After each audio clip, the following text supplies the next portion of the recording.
श्री रामचरितमानस कथा प्रेमियों को जय सिया राम। राम राम। श्री रामचरितमानस सुंदरकांड। श्री गणेशाय नमः। श्री जानकी वल्लभो विजते। श्री रामचरितमानस पंचम सोपान सुंदरकांड। श्लोक। शांतं सशाक्त प्रेमे घनं निर्वाण शांतिप्रदं ब्रह्मा शंभु फलनिर्देश व्यनिशं वेदांत वेदं विभं रामाख्यं जगदीश्वरं सुरगुरुं माया मनुष्यं हरि वन्देऽहं करुणाकरं रघुवरं भूपालचूड़ामणिं। शांत, सनातन, अप्रमेय, प्रमाणों से परे, निष्पाप, मोक्ष रूप, परम शक्ति, परम शांति देने वाले ब्रह्मा शंभु और शेष जी से निरंतर सेवित, वेदांत के द्वारा जानने योग, सर्वव्यापक, देवताओं में सबसे बड़े, माया से मनुष्य रूप में दिखने वाले, समस्त पापों को हरने वाले, करुणा की खान, रघुकुल के शेष तथा राजाओं के शिरोमणि राम कहलाने वाले जगदीश्वर की मैं वंदना करता हूँ। नान्या स्वहा रघुपते हृदयस्मदीये सत्यं वदामि चा भवनाखिलान्तरात्मा भक्तिं प्रयच्छ रघुपुण्डवा निर्भरां मे कामादिदोषरहितं कुरु मानसं चा। हे रघुनाथ जी, मैं सत्य कहता हूँ और फिर आप सबके अंतरात्मा ही हैं, सब जानते ही हैं कि मेरे हृदय में दूसरी कोई इच्छा नहीं है। हे रघुवंशेष, मुझे अपनी निर्भरा पूर्ण शक्ति दीजिए और मेरे मन को काम आदि दोषों से रहित कीजिए। अतुलित बलधामं हेम शैलाभदेहं धनुज वन किसानुं ज्ञानिनागणायं सकल गुण निधानं वानरायामधीशं रघुपति प्रिय भक्तं बात जातं नमामि।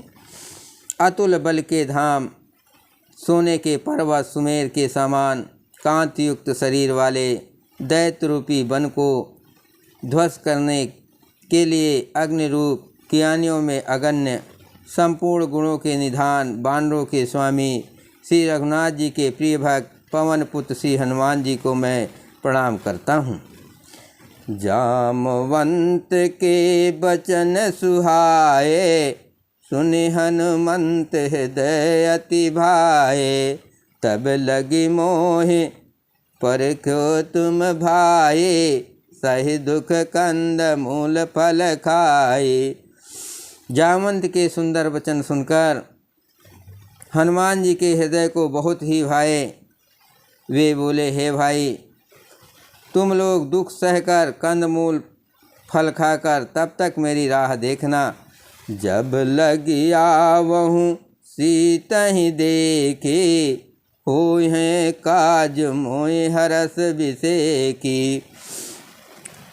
यह कही नाय सबिन कहु माथा चलो हर कही अधर रघुनाथा।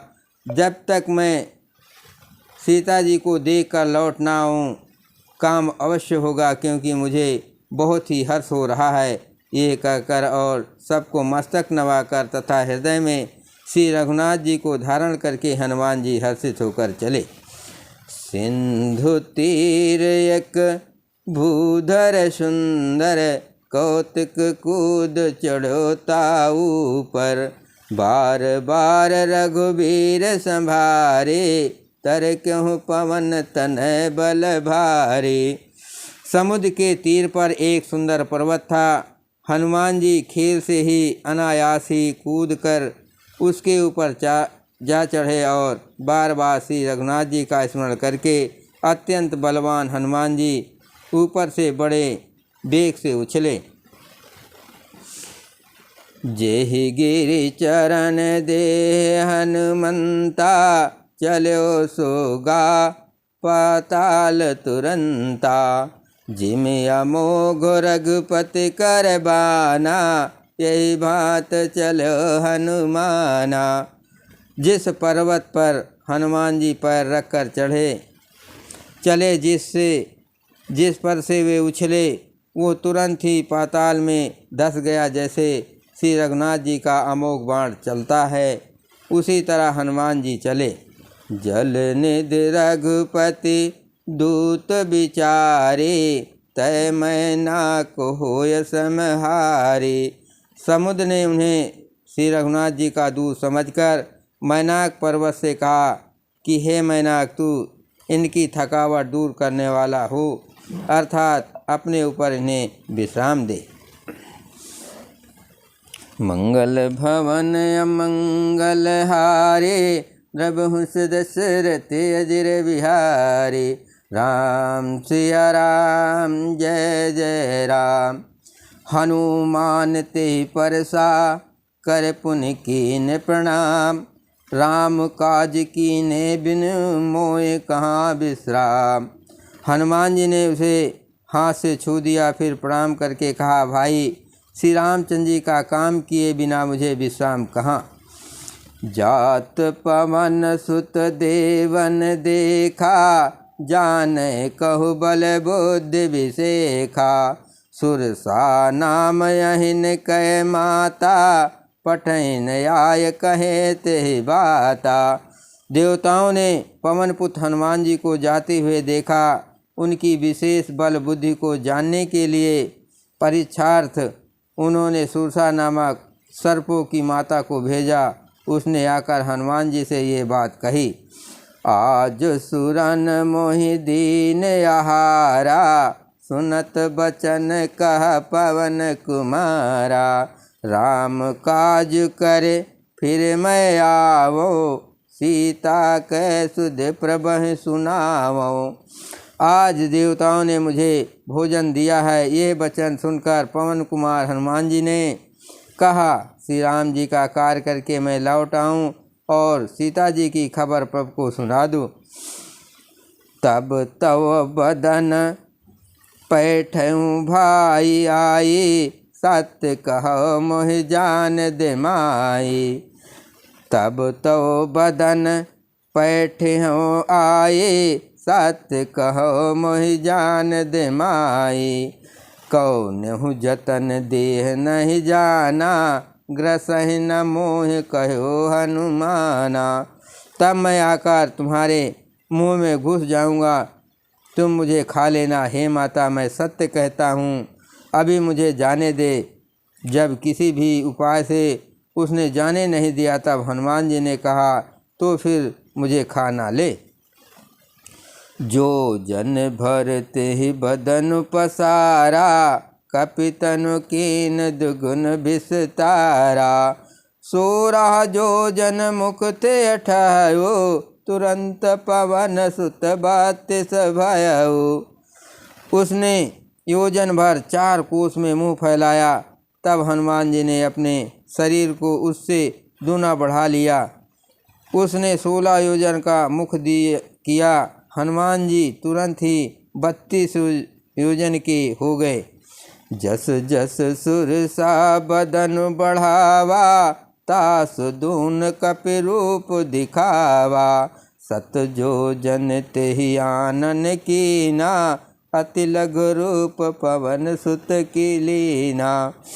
जैसे जैसे सुरसा मुख का विस्तार बढ़ाती थी, हनुमान जी उनका दूना रूप दिखलाते थे। उसने 100 योजन 400 कोस का मुख किया। तब हनुमान जी ने बहुत ही छोटा रूप धारण कर लिया। बदन पठै पुनि बाहर आवा, मांगा विदाताय सिरुनावा। मोहि सुरन जहि लागे पठावा, बुद्धि बल मरम तोर मैं पावा। और वे उसके मुख में घुसकर तुरंत फिर बाहर निकल आए और उसे फिर सिर नवाकर विदा मांगने लगे। उसने कहा, मैंने तुम्हारे बुद्धि बल का भेद पा लिया, जिसके लिए देवताओं ने मुझे भेजा था। मंगल भवन अमंगल हारे, प्रभुष दशरथ अजर बिहारे। राम सिया राम जय जय राम। राम काज सब करिहो, तुम बल बुद्धि निधान। आशीष दे गई सोहर के, चलो हनुमान। तुम श्री रामचंद्र जी का सब कार्य करोगे, क्योंकि तुम बल बुद्धि के भंडार हो। ये आशीर्वाद देकर वो चली गई। तब हनुमान जी हर्षित होकर चले। निश्चर एक सिंध महु रही, करि माया नभ के खग अगही। जीव जंतु जे गगन उड़ाए, जल बिलोक तिनकै पर छाए। समुद्र में एक राक्षसी रहती थी। वो माया करके आकाश में उड़ते हुए पक्षियों को पकड़ लेती थी। आकाश में जो जीव जंतु उड़ा करते थे, वो जल में उनकी परछाई देखकर गहई चाह सक सो न उड़ाई। यही विधि सदा गगन चर खाई। सोई छल हनुमान कह कीना, तासु कपटु कपितुर तहि चीना। उस परछाई को पकड़ लेती थी, जिससे वे उड़ नहीं सकते थे और जल में गिर पड़ते थे। इस प्रकार वो सदा आकाश में उड़ने वाले जीवों को खाया करती थी। उसने वही छल हनुमान जी से भी किया। हनुमान जी ने तुरंत ही उसका कपट पहचान लिया। ताहि मारे मारुत सुत बीरा, बारिद पार गयो मति धीरा। तहाँ जाय देखी बन शोभा, गुंजत चंचरीक मधुलोभा। पवन पुत्र धीर बुद्धि और श्री हनुमान जी उसको मारकर समुद्र के पार गए। वहाँ जाकर उन्होंने वन की शोभा देखी। मधु पुष्प रस के लोभ से भौरे गुंजार कर रहे थे। नाना तरु फल फूल सुहाए, खग मग बंद देख मन भाए। शैल विशाल देखे के आगे, ता पर धाय चढ़ो भय त्यागे। अनेकों प्रकार के वृक्ष फल फूल से शोभित हैं। पक्षी और पशुओं के समूह को देखकर तो वे मन में बहुत ही प्रसन्न हुए। सामने एक विशाल पर्वत देखकर हनुमान जी भय देख कर उस पर दौड़कर जा चढ़े। उमा न कछु कप कै अधिकाये, प्रभु प्रताप जो कालहि खाए।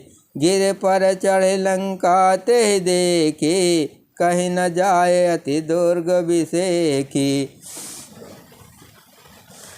शिव जी कहते हैं, हे उमा, इसमें बानर हनुमान की कुछ बड़ाई नहीं है। ये प्रभु का प्रताप है जो काल को भी खा जाता है। पर्वत पर चढ़कर उन्होंने लंका देखी। बहुत ही बड़ा किला है, कुछ कहा नहीं जाता। अति उतंग जल निध जहु पासा, अति उतंग जल निध चहु पासा। कनक कोट कर परम प्रकाशा।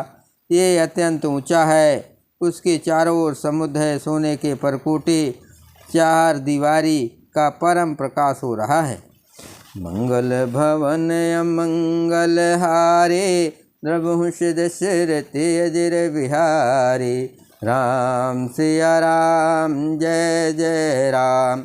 कनक कोट विचित्र मनिकत सुंदर यतना घना।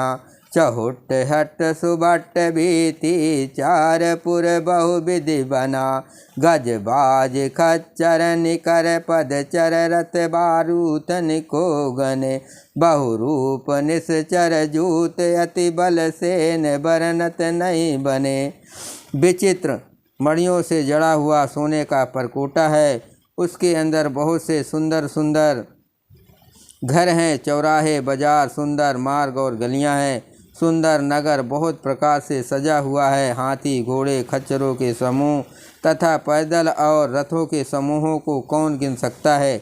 अनेकों प्रकार के राक्षसों के दल हैं। उनकी अत्यंत बलवती सेना वर्णन करते नहीं बनती। बन बाग उपवन बाटिका सरकूप बापी सोए।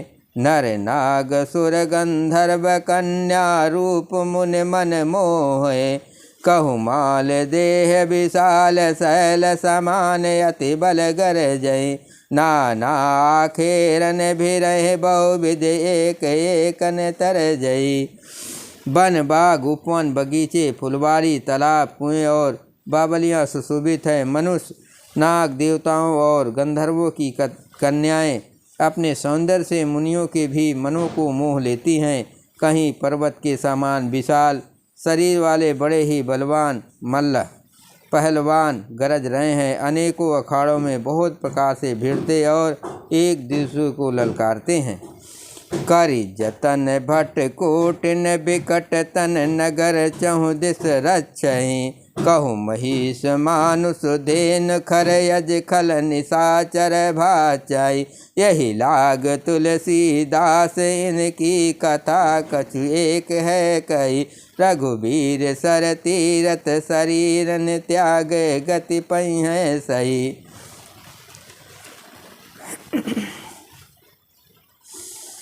भयंकर शरीर वाले करोड़ों योद्धा यत्न करके बड़ी सावधानी से नगर की चारों दिशाओं में सब ओर से रखवाली करते हैं। कहीं दुष्ट राक्षस भैंसों मनुष्यों गायों गधों और बकरों को खा रहे हैं। तुलसीदास जी ने इनकी कथा इसलिए कुछ थोड़ी सी कही है कि ये निश्चय ही श्री रामचंद्र जी के बाण रूपी तीर्थ में शरीरों को त्याग कर परम गति पावेंगे।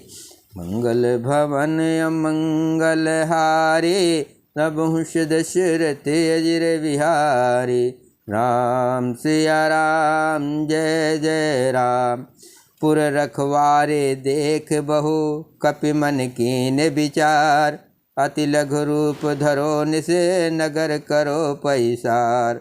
नगर बहुसंख्यक रखवालों को देखकर हनुमान जी ने मन में विचार किया कि अत्यंत छोटा रूप धरूं और रात के समय नगर में प्रवेश करूं। बोलो सियावर रामचंद्र की जय। पवन सुत हनुमान की जय। शिव पार्वती की जय।